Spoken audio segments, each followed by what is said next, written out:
Es un gusto saludar a toda la audiencia de la radio y de la televisión en este día, viernes ya, miren ustedes, 9 de octubre. Es un día hermoso, pero no tan hermoso como el de mañana o como el que va a llegar a la puesta del sol. En algunos lugares ya llegó, me refiero al Santo Sábado.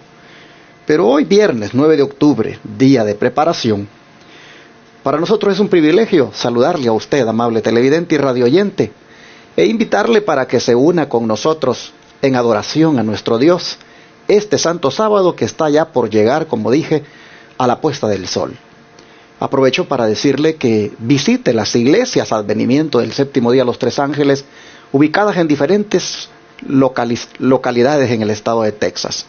Por ejemplo, tenemos en Houston una iglesia Advenimiento.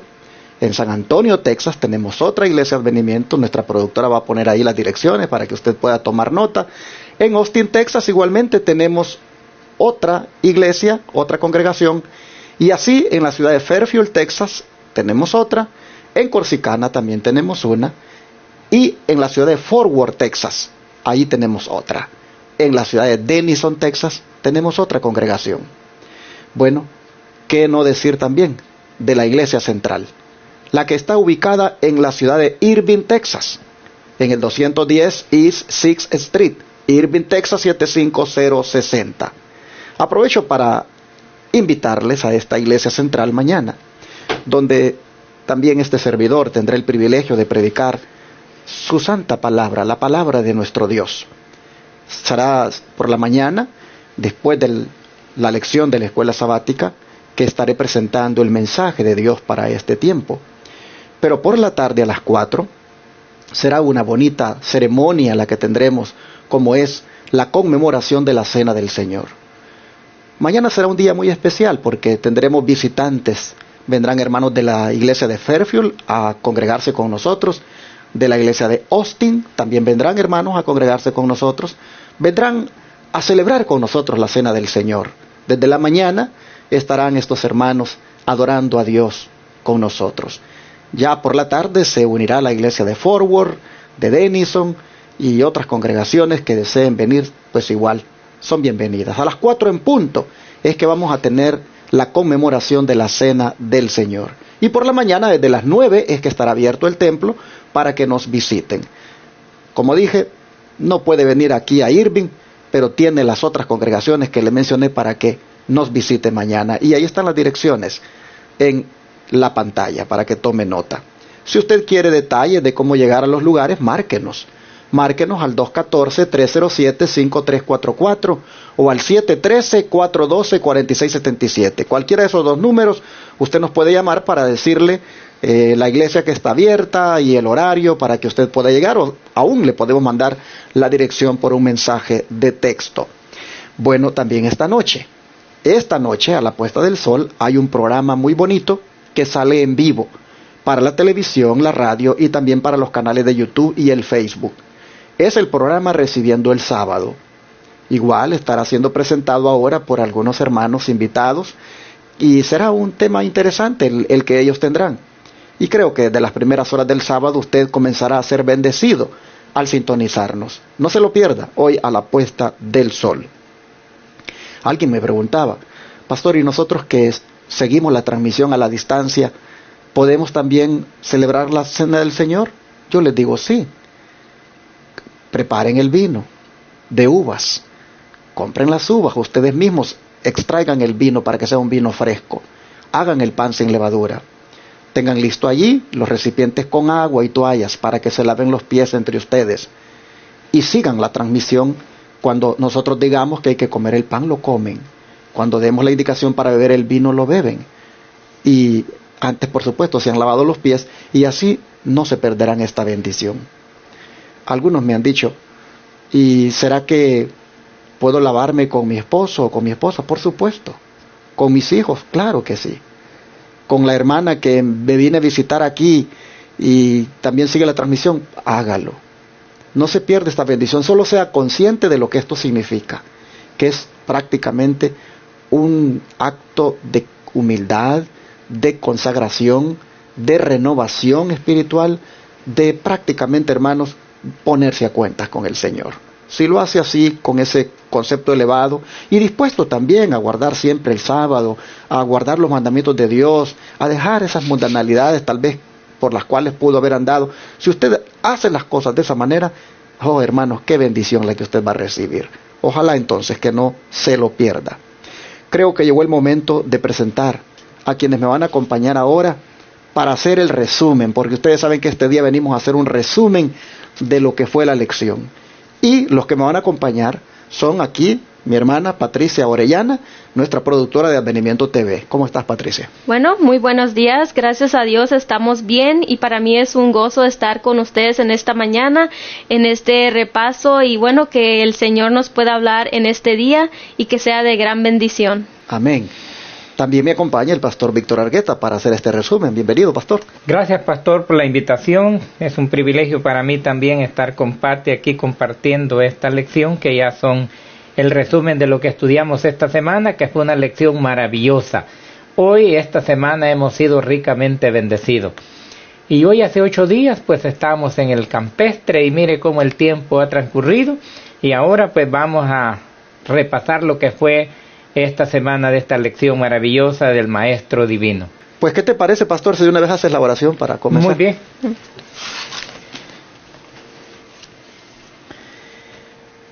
Padre nuestro, muchas gracias te damos esta mañana, Señor, de día viernes, al cual ya estamos a iniciar el Santo Sábado. Ahora, Señor, nos hemos reunido para estudiar tu palabra y que yo sé que será de bendición para muchos. Todos esta semana hemos sido amonestados en diferentes áreas. Y ahora, Señor, pedimos una bendición para el repaso de esta lección. En el nombre de Jesús. Amén. Amén. El Señor nos dio esta semana un vislumbre de lo que Él es. Marcos nos ha presentado a Jesús como el Maestro Divino. ¿Y quién es un maestro? Pues es el que enseña, el que imparte doctrina. A veces nos gusta mucho a Jesús como el que obra milagros, como el que te puede liberar de las drogas, como el que te puede libertar del pecado, como el que, no sé, el que te consuela. Siempre las iglesias presentan a un Jesús así, pero ¿qué de la enseñanza? ¿Qué de la doctrina? ¿Qué de la sana doctrina que brotó de este maestro? Bueno, esta semana nosotros hemos mirado esa fase de Jesús, esa fase de su ministerio, como fue la de la enseñanza. Maestro divino, así fue llamado por muchos. Sin duda, en cada uno de los días que estudiamos, nosotros vimos tremendas lecciones que Él dejó como maestro. Patricia, ¿qué cosa tú viste en esta lección de importante como para comentar en este momento? Muy bien, bueno, a mí me hizo muy interesante cómo la gente se refirió a Jesús como maestro y por eso quisiera compartir con cada uno de ustedes una cita que se encuentra aquí en Exaltando a Jesús y dice: Cristo reconoció abiertamente su derecho a la autoridad y al recibir lealtad. Vosotros me llamáis maestro y señor, les dijo, y decís bien, porque lo soy. Uno es vuestro maestro, el Cristo. Eso lo podemos encontrar en Juan 13:13 y Mateo 23:8. Y dice: de ese modo mantuvo la dignidad que le correspondía a su nombre y la autoridad y el poder que poseía en el cielo.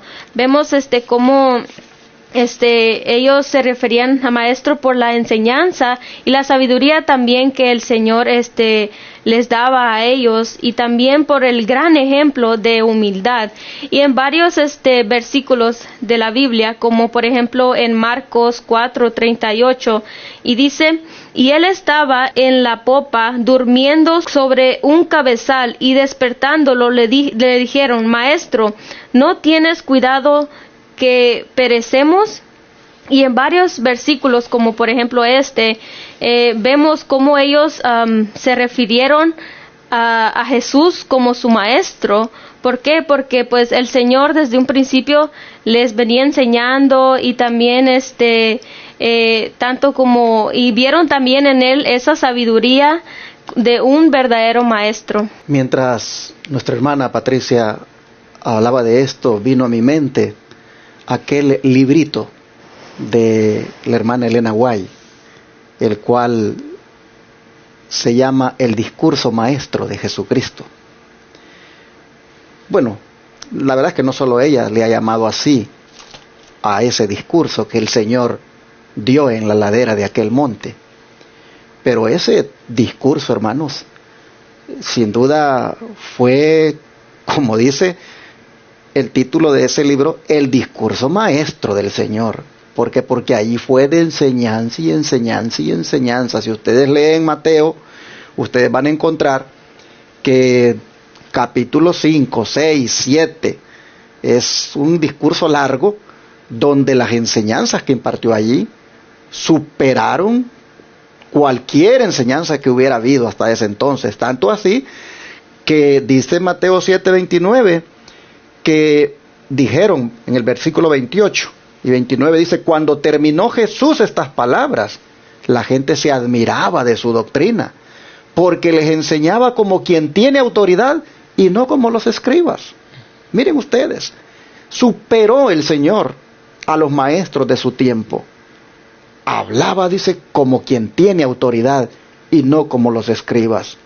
¿Qué significa esto? Que su enseñanza era de Él.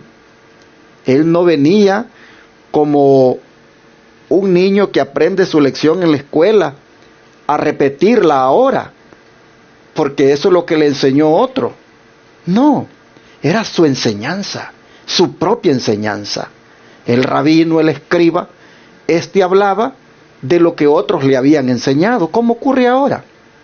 Hoy en día viene el teólogo, viene el doctor, viene cualquiera que pretenda enseñar y se para y enseña en base a lo que le enseñaron en la escuela, en base a lo que otros han escrito, lo que otros en alguna forma le han inculcado, y claro, lo dice en sus palabras, pero siendo honestos, lo adquirió de alguien más, ese conocimiento. Y así nos pasa a todos. Todos en alguna manera estudiamos, leemos, y en base a lo que estudiamos y leemos venimos y compartimos. Pero con Jesús no fue así. Jesús no leyó el libro de nadie más. Jesús no fue a la escuela de ninguna institución religiosa. Jesús, toda su enseñanza provenía de Él. Hermanos y hermanas, así fue como la gente miró, que era una enseñanza como de alguien que tiene autoridad y no como los escribas. De esta manera, el estudiante que tuvo el privilegio de escuchar de los labios de Jesús las enseñanzas, hermanos, sus corazones fueron traspasados, fueron impactados. Y hoy nosotros tenemos el privilegio de contar aquí con las enseñanzas de Cristo en las Sagradas Escrituras.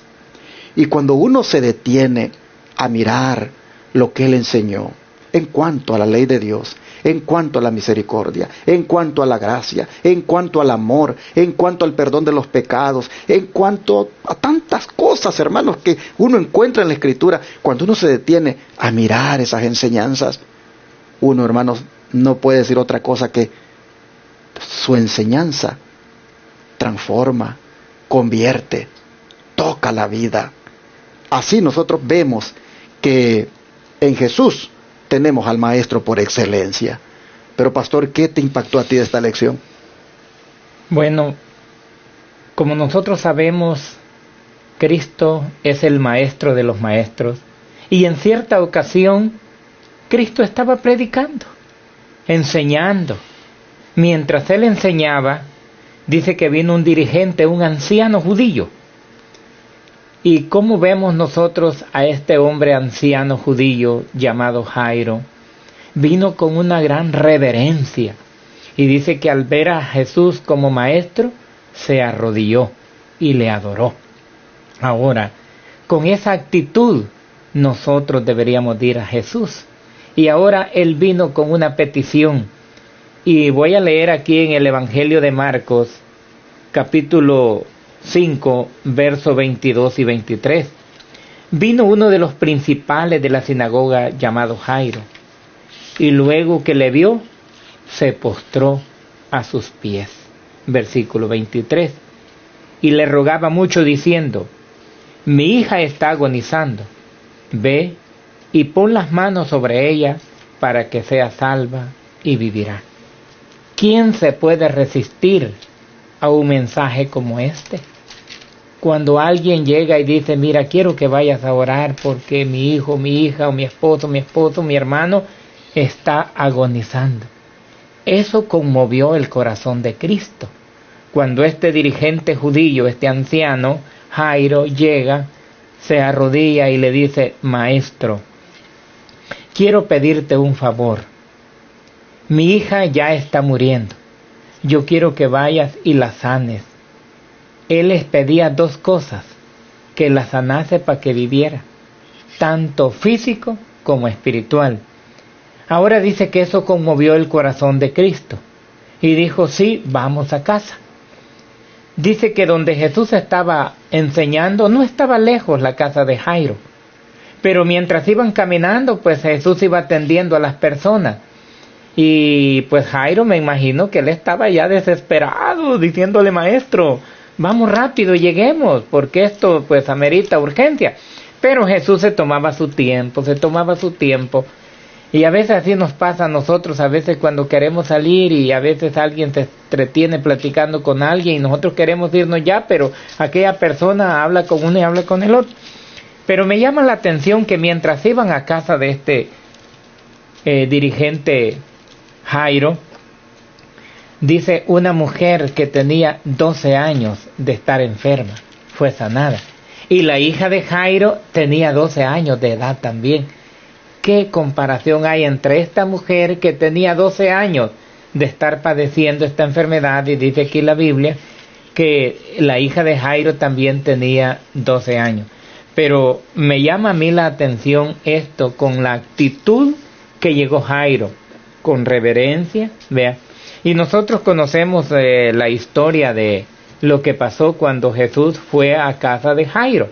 Pero me gusta cómo este hombre hace reverencia al gran Maestro Divino. Así deberíamos de ser nosotros hoy en día. Interesante, y algo que me gustaría agregar a esto que el pastor ha mencionado es cómo, hermanos, las pruebas contribuyen al desarrollo del carácter. Porque si ustedes miran, dice la sierva del Señor, los que estudiaron la lección por supuesto, que los discípulos se sorprendieron, dice, al ver a Jesús acceder a la súplica del altivo rabino. Así que nosotros vemos que Jairo era un rabino altivo. ¿Y qué significa altivo? Altivo significa alguien que se cree superior a los que le rodean, por su posición social o económica, o por alguna cualidad especial, y lo demuestra con un trato distante o despreciativo hacia los demás. Esa es la definición que nosotros encontramos en los diccionarios.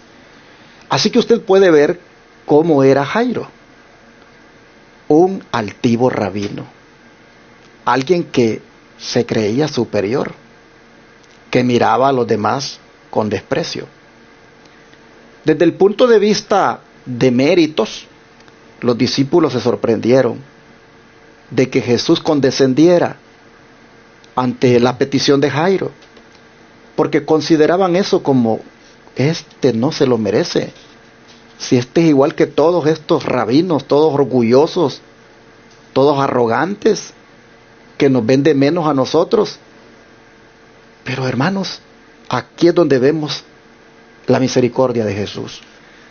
Que Jairo, la prueba por la que está pasando, el hecho de que su hija se está muriendo, ha llegado eso, hermanos, a ayudarle en el desarrollo del carácter, pues se ha olvidado de su posición, se ha olvidado de esa altivez, y más bien ha caído a los pies del Señor, humillado. Así vemos entonces que Cristo cumple su palabra cuando dice que al contrito y humilde de espíritu, Él le escucha, Él le oye, mas al altivo lo mira de lejos. Jairo aquí ya aprendió la lección que está dando aquella prueba, una lección de humildad. Esto era lo que debió haber hecho Anás, esto era lo que debió haber hecho Caifás, esto era lo que debió haber hecho todo aquel Sanedrín que todo el tiempo se opuso a Jesús. Esto es lo que debieron haber hecho todos ellos: caer a los pies del Señor, reconociéndolo como el Maestro por excelencia. Esto que hizo Jairo, de humillarse, de postrarse ante los pies de Cristo, era lo que debieron haber hecho todos, y es lo que tiene que hacer usted, hermano, hermana.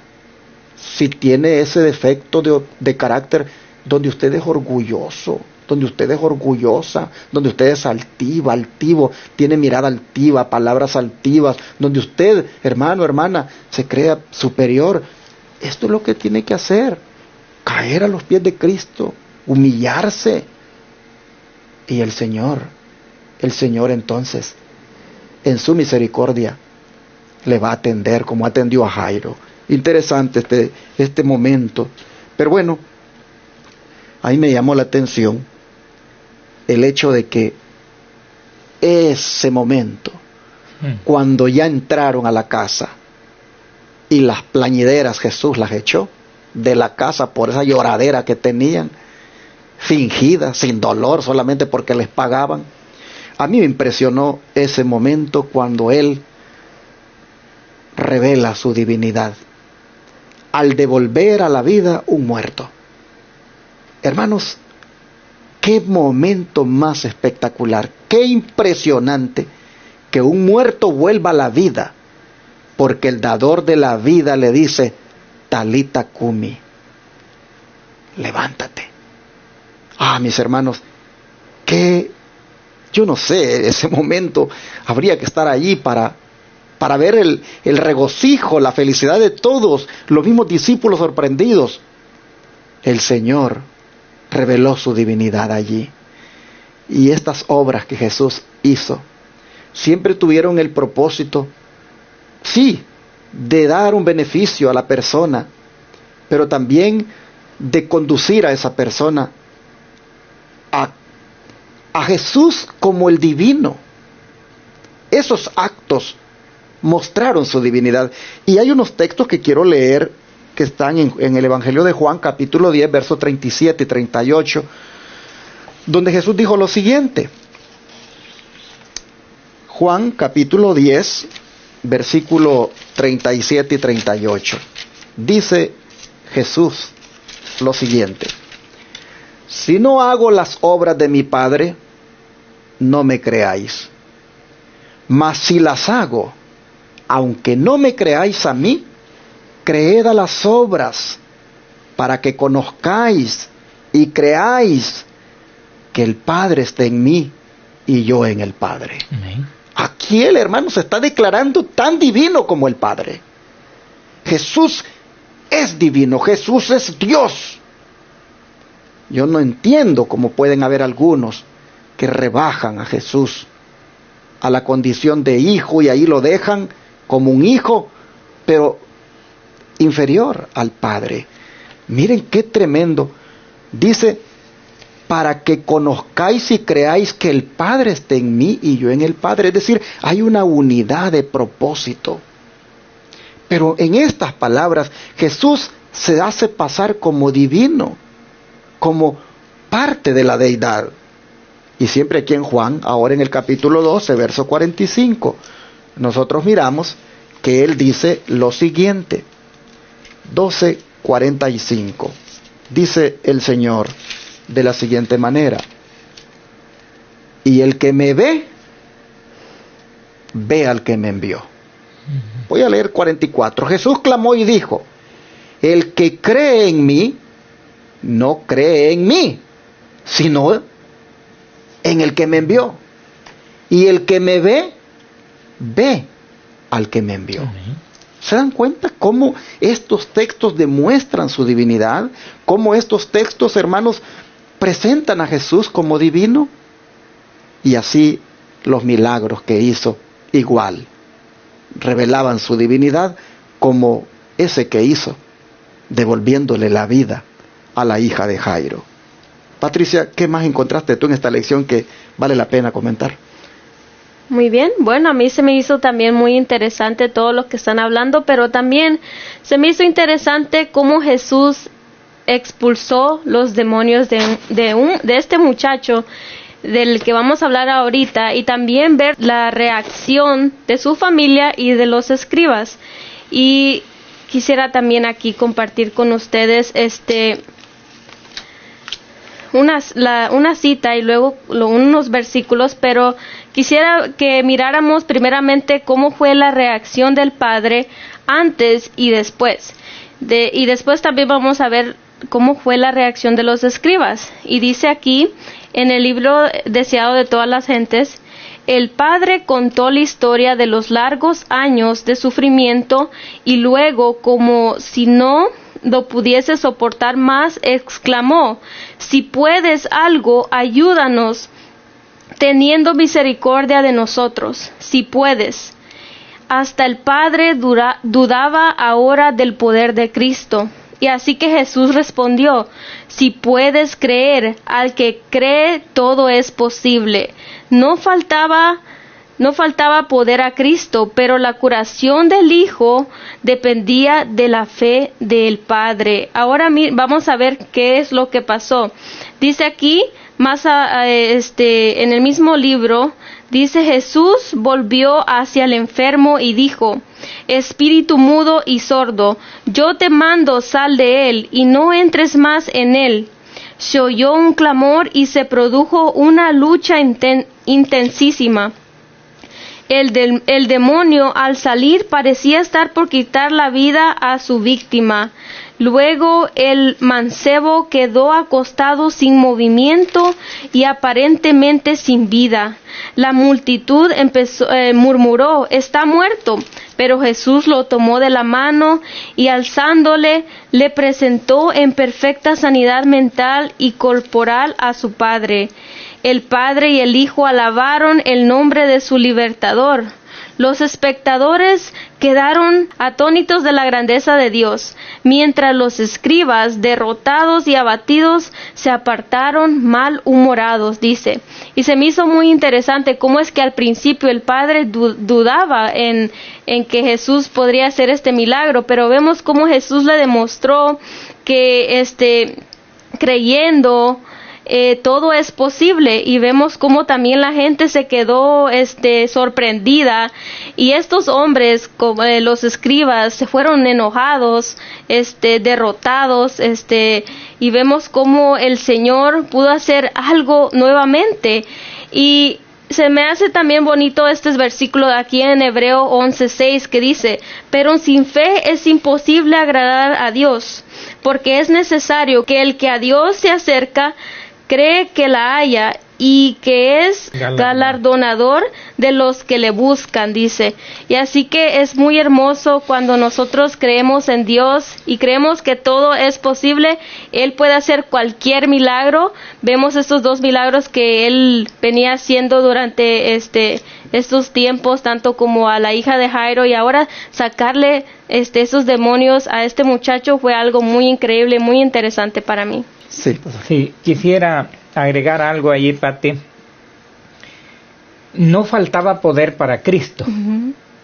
Pero como nosotros conocemos el trasfondo de esta historia, que Jesús había ido a la montaña mientras sus discípulos habían quedado, y el Padre pues había llevado a los discípulos a que sanaran a su hijo, pero en ese tiempo pues el demonio había entrado en este joven y no había sido posible la sanidad.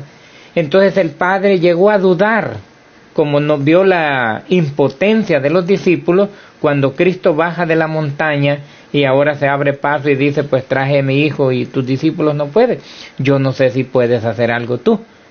pero la expresión que usa el Padre es, si puedes, como dudando del poder de Cristo, y ahora Cristo le contesta, si tú puedes creerle, todo será posible. Entonces la sanidad del muchacho dependía de la fe del Padre. Y él más adelante dice la Biblia que arrojándose a los pies dijo, Señor, ayúdame a mi incredulidad. Y el hombre creyó. Este mensaje, hermanos, es para nosotros también. Cuando nosotros vamos a orar por alguien debemos de ejercer fe.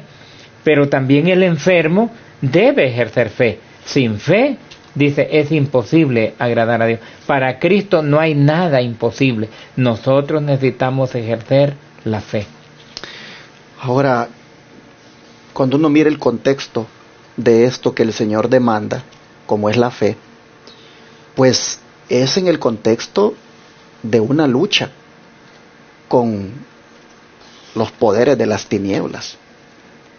Nosotros miramos acá que son demonios, que son espíritus inmundos, los que están tomando posesión de este muchacho. Y cómo, hermanos, cuando se trata de eso, de bregar con las potestades de las tinieblas, el ser humano, el cristiano, es necesario que tenga fe. ¿Y qué es fe? Es creer, es confiar. ¿En quién? En Jesús. Creer que Él va conmigo. Creer que Él está conmigo. Creer que Él es el que va a obrar. Y yo entonces, con seguridad, avanzar en lo que Él demande. Ahora, ¿cómo yo puedo tener esa confianza? ¿Cómo yo puedo desarrollar esa fe? Bueno, Patricia leía allí que es estudiando la palabra de Dios. Me llamó la atención en esta lección una partecita que la sierva del Señor dice, es la fe la que nos une con el cielo y nos imparte fuerza para luchar con las potestades de las tinieblas. En este mundo en el que vivimos, nosotros, hermanos, nos enfrentamos todos los días a las potestades de las tinieblas. El diablo aquí anda como león rugiente buscando a quien devorar. Busca devorar al joven, al niño, al adulto, a la mujer, al hombre. Y ante una situación tan peligrosa como esta en la que nos ha tocado vivir, donde Satanás, sabiendo que le queda poco tiempo, la ha arremetido más, y especialmente contra el remanente, contra los que guardan los mandamientos de Dios, sabiendo nosotros eso, hermanos, cuánto es necesario que nosotros desarrollemos fe, es decir, confianza plena y creer, pero totalmente en Jesucristo. Y eso solo se consigue estudiando las Escrituras. Cuando nosotros, hermanos, logremos esto, dice que la fe nos va a unir con el cielo y nos va a dar poder para luchar con las potestades de las tinieblas. Necesitamos eso. Y por lo tanto es necesario orar, hermanos, como nunca, y estudiar las Escrituras para que no seamos tan débiles, sino poderosos en fe. Pastor, ¿qué más tú encontraste para destacar ahora? Me sorprende a mí que en los tiempos pasados, si Cristo era el Maestro divino, ¿por qué entonces hubieron algunos enemigos? Debían de haber solo amigos. Y me llama la atención en esta lección que estudiamos esta semana, que hubo un complot de personas. Tanto los fariseos, dice, enviaron a un grupo de personas para ver en qué fallaba Jesús para tentarle. Y eso está registrado aquí en el Evangelio de Marcos 12, el versículo 13 y el versículo 14. Enviaron a algunos de los fariseos y de los herodianos para que les sorprendiese en algunas palabras. Recuerde que estas personas que fueron a visitar a Jesús no fue de decisión propia, a ellos los enviaron, los mandaron, porque dice así el texto, y le enviaron a algunos de los fariseos y de los herodianos para que les sorprendiese en algunas palabras. Viendo ellos le dijeron, Maestro, sabemos que eres hombre veraz y que no te cuidas de nadie, porque no miras la apariencia de los hombres, sino que con verdad enseñas el camino de Dios. Y le preguntaron, ¿es lícito dar tributo al César o no? ¿Daremos o no daremos? Era una trampa, hermano. Cuando estas personas, recuerde que ellos estaban pagando este tributo por la desobediencia. Si ellos nunca hubiesen permitido el apartarse de Dios, ningún estandarte romano se hubiese plantado en Jerusalén. Pero por el haber abandonado a Dios, ahora ellos estaban pagando la consecuencia. Y entonces ahora ellos ya no estaban de acuerdo con el pagar este impuesto. Si ellos se hubiesen mantenido siempre, hubiera sido diferente. Pero me llama a mí y me sorprende esta lección, que cómo estas personas ahora vienen a conspirar, ahora vienen como a entrampar a Cristo con esa pregunta, diciéndole, ¿vamos a pagar o no vamos a pagar? Y hoy en día a veces es lo mismo, hermano. Hay personas que se nos acercan y nos hacen una pregunta para ver qué nosotros decimos y entramparnos. No, es que él me dijo. Y a veces nosotros pues decimos cosas que no debiésemos de decir, y entonces nosotros deberíamos de decir, como dice la palabra de Dios, sí, sí, y no, no. Ahora, nosotros debemos de entender aquí que estas personas fueron a ver a Jesús diciendo verdades, pero al mismo tiempo queriéndolo entrampar. Cristo, como es Dios, conociendo sus intenciones, les dice en el versículo 15, mas él, percibiendo la hipocresía de ellos, les dijo, ¿por qué me tentáis? Ahora, Cristo, conociendo que lo que ellos dijeron, les dice, hipócritas, ¿por qué me hacen esa pregunta? Hipócrita, ¿por qué me tentáis? Y hoy en día a veces nosotros somos tentados. A veces allegan personas a la iglesia, vea, para ver qué es lo que el pastor dice y en qué lo entrampa. A veces el pastor a veces no se da cuenta, pero a veces uno como miembro de iglesia sí se da cuenta, porque empieza a decir, ahí el pastor no está haciendo bien el trabajo, ahí no se está haciendo bien, ahí se está haciendo mal. Entonces son personas que son instrumentos de Satanás, diferentes a los espías que mandó Moisés allá a recorrer la tierra prometida. A esta clase de personas que mandaron, dice, para ver en qué entrampaban a Cristo. Y hoy en día hay algunos que también así vienen a la iglesia, se aparecen ahí a ver qué es lo que el pastor dice o qué está haciendo la iglesia y qué no está haciendo bien. La verdad, este punto que el pastor está destacando se vive hoy en día. El enemigo no ha cambiado su estrategia en este punto y sigue utilizando a sus instrumentos para infiltrarse en las congregaciones. Y en esto es donde tenemos que ser muy, muy cautelosos. Es interesante ver cómo dice la Escritura que le enviaron a algunos de los fariseos y de los herodianos. Le enviaron. En esa expresión, le enviaron, parece que no eran los principales fariseos los que fueron con esta trampa, sino que fueron discípulos de los principales fariseos. El comentario bíblico adventista destaca de que estos, sin duda, fueron hombres más jóvenes, a quienes los dirigentes esperaban que Cristo no reconociera. Interesante cuando vemos a Jairo, que él va, a él no lo envían. Vemos a Nicodemo, que él va, a él no lo envían. Aquí dice, y le enviaron. Pues eran personas sin duda más jóvenes, como dice el comentario bíblico. Si esto fuera así, es de admirar cómo Satanás obraba en los principales fariseos, al punto de que utilizan jóvenes para hacer este trabajo sucio. Aquí nosotros vemos algo que también se manifiesta en estos tiempos.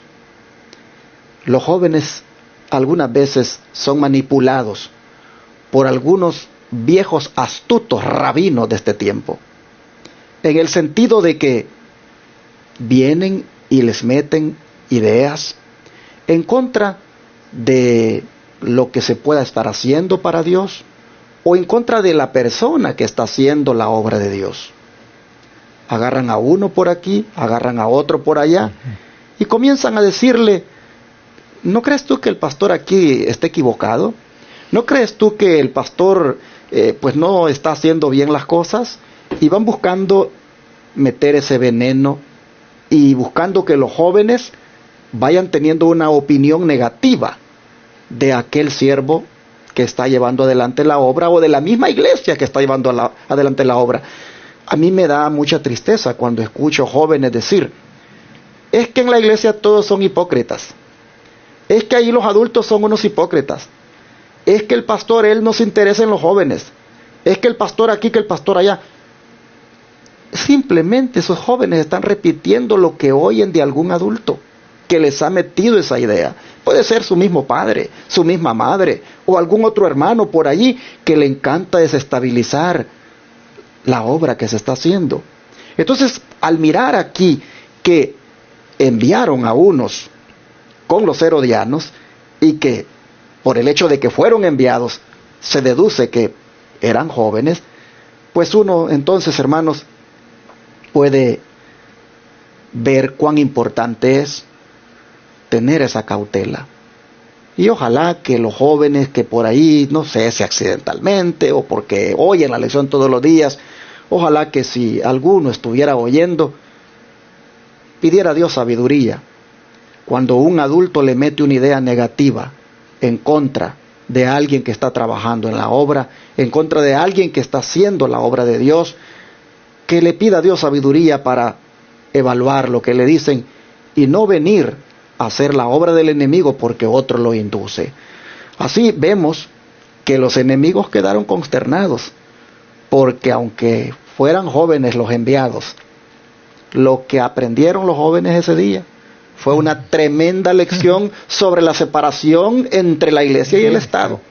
Fue una tremenda lección sobre lo que no debían hacer los religiosos, que es unirse con los políticos, porque en este caso llegaron unidos con los herodianos. Interesante que los herodianos y fariseos no se llevaban, porque los herodianos sí favorecían el pagar los impuestos a Roma y los fariseos no. Pero ahora se juntan. Los herodianos eran un partido político judío que trabajaban para Herodes Antipas, pero ahora se juntan. Tremenda lección la que se llevaron herodianos y los enviados por los principales fariseos sobre la separación entre la iglesia y el Estado, la política y la religión, y también sobre el hecho de que no fueran tramposos, no fueran deshonestos, no fueran lisonjeros, sino que fueran de verdad sinceros en lo que hacían. Esta tremenda lección acerca de los espías que llegaron, pues debemos por lo tanto ahora también nosotros adquirirla, aprenderla, y pues hermanos, nosotros también ya dejarnos de dar con palabras halagüeñas o lisonjas o preguntas hipócritas o aparentando, hermanos, como que sí estamos pero no estamos. Estamos como que sí, estoy en esta iglesia, estoy en este ministerio, pero luego agarro a los hermanos por allí y les voy hablando cosas en contra del ministerio. Ojalá que si ese fuera el espíritu que hubiera, aprendamos de esta lección y nos humillemos ante el Señor y le pidamos perdón para que así Él apruebe lo que hacemos. Gracias damos a Dios porque así el Maestro Divino nos ha impartido tremendas lecciones, y que el Señor nos ayude para que, pues, aplicando estas lecciones a la vida, nosotros seamos aprobados por Dios. Vamos a arrodillarnos para agradecerle a Dios por el Maestro Divino que tenemos. Amén. Te damos gracias, Padre, porque no cabe duda que en ti nosotros tenemos al Maestro Divino, al Maestro por excelencia. Qué tremendas lecciones las que nos has enseñado esta semana. Ah, Padre, de todas las lecciones que hemos aprendido, creo que la lección de fe, la que siempre estuviste recalcando que se tuviera, oh Señor, es la que nosotros más necesitamos en este tiempo. Y por eso pedimos, Señor, que nos perdones por ser tan débiles, por tener tan poca fe. Que nos perdones, Señor, por las veces que hemos sido incrédulos también como el padre de aquel muchacho. Perdónanos, Señor, las veces que hemos también caído en la trampa del enemigo, al usar tal vez palabras lisonjeras, halagüeñas, con el fin de sacar un interés, con el fin de entrampar, con el fin de desestabilizar. Perdona, Señor, aquellas veces que se ha hecho preguntas hipócritas, con el fin de causar un problema o generar una discusión, o tal vez, Señor, causar hasta división. Padre, tú conoces los motivos de cada uno, y te ruego para que, como el gran maestro que hoy nos has enseñado, si hay todavía motivos, Señor, que no son aprobados por ti, hoy sean quitados de nosotros, y así, Señor, nos conduzcamos delante de ti sinceros, aprobados por ti. Te rogamos que estas lecciones de fe, estas lecciones como maestro que nos has dado, Señor, las guardemos en el corazón y las pongamos por obra. Te lo pedimos en el nombre de Jesús. Amén. Amén. Amén.